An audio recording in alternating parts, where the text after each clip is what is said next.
हल्ल्यानंतर भारतानं पाकिस्तानला पुरतं बेजार केलंय। आधी वॉटर स्ट्राईक, नंतर डिजिटल स्ट्राईक आणि आता ट्रेड स्ट्राईक करून भारतानं पाकिस्तानचा वचपा काढलेला आहे। भारताच्या आक्रमक पवित्र्यानंतर पाकिस्तानी सरकारची झोप उडाली आहे। या सगळ्या कारवायांचा आढावा घेणार आहोत या रिपोर्टमधून।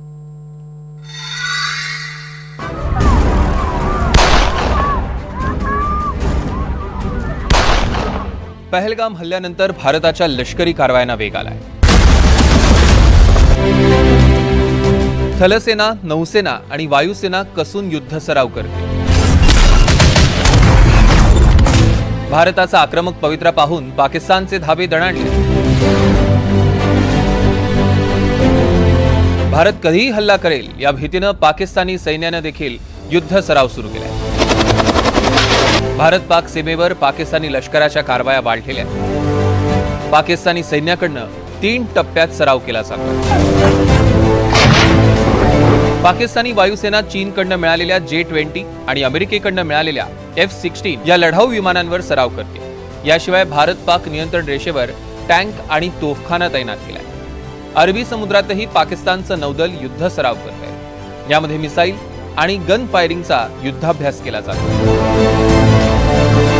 पाकिस्ताननं पाकव्याप्त काश्मीरमधील रहिवाशांना अन्न, औषध आणि जीवनावश्यक वस्तूंचा साठा करण्याचे आदेश दिले। पहलगाम हल्ल्यानंतर पाकिस्ताननं सीमेवर सलग 8 वेळा गोळीबार केला। पाकिस्तानी सैन्य सीज फायर उल्लंघन करत असल्यानं लष्कराला कारवाईसाठी पूर्ण स्वातंत्र्य देण्यात आले।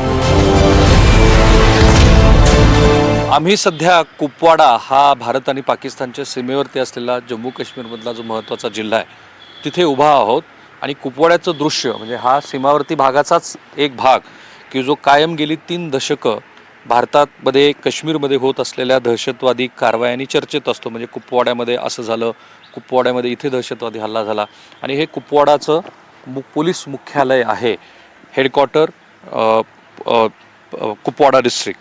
त्याबरोबर माझ्या डाव्या बाजूला म्हणजे ह्या मुख्यालयाच्या डाव्या बाजूला तुम्हाला जो दिसतोय तो आपल्या सीमावर्ती भागाची जिथून रेंज सुरू होते तो पाकिस्तानचा भाग। भारतीय कारवाईच्या शक्यतेनं खरं तर पाकिस्तानकडनं सुद्धा युद्ध सराव सुरू झालेला आहे।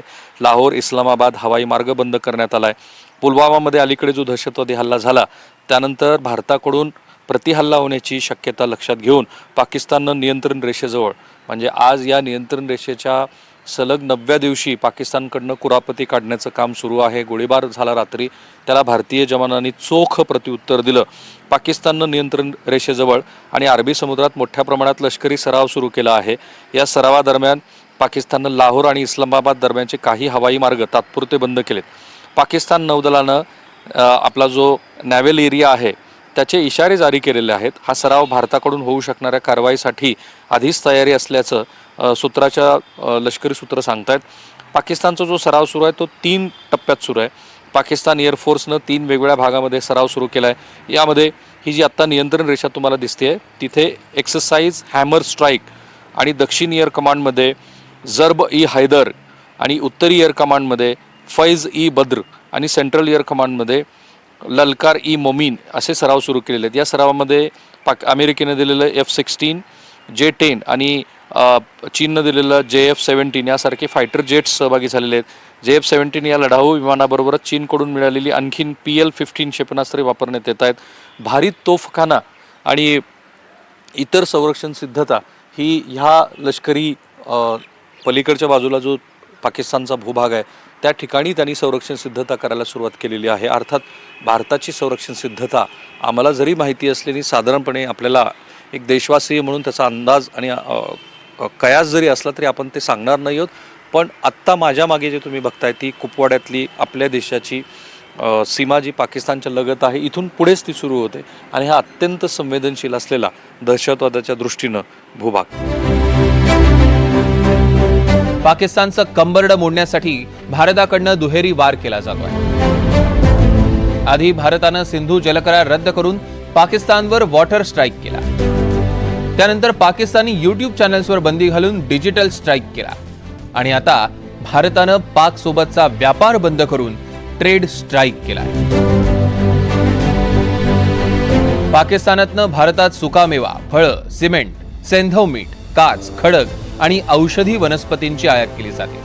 2023-24 या वर्षात पाकिस्तानातनं अंदाजे 7 कोटी रुपयांचा माल आयात झाला. भारतातनं पाकिस्तानला साखर, भाज्या, कॉफी, कापूस, सोयाबीन, चहा, मसाले, कडधान्य, पेट्रोलियम पदार्थ, खत, प्लास्टिक, रबर, वाहनांचे सुटे भाग अशा वस्तूंची निर्यात केली जाते. 2024-25 मध्ये भारतातनं पाकिस्तानात साधारण 37 अब्ज रुपयांचा माल निर्यात केला गेला. म्हणजेच आयात निर्यातीची तफावत पाहिली तर पाकिस्तान मोठ्या प्रमाणात भारतीय मालावर विसंबून आहे. त्यामुळे ही निर्यात बंद झाल्यामुळे पाकिस्तानला महागाई वाढू शकते. आधीच महागाईनं होरपळलेल्या पाकिस्तानी नागरिकांना मोठा त्रास सहन करावा लागतो. एकूणच भारतानं चारी बाजूने पाकिस्तानला घेरण्याचा डाव आखला. भारताचं लष्करी सामर्थ्य बघून पाकिस्तान बिथरलाय. त्यातच व्यापार युद्धाचा फटका पाकिस्तानला सोसणारा नाही. Bureau report, NDTV Marathi.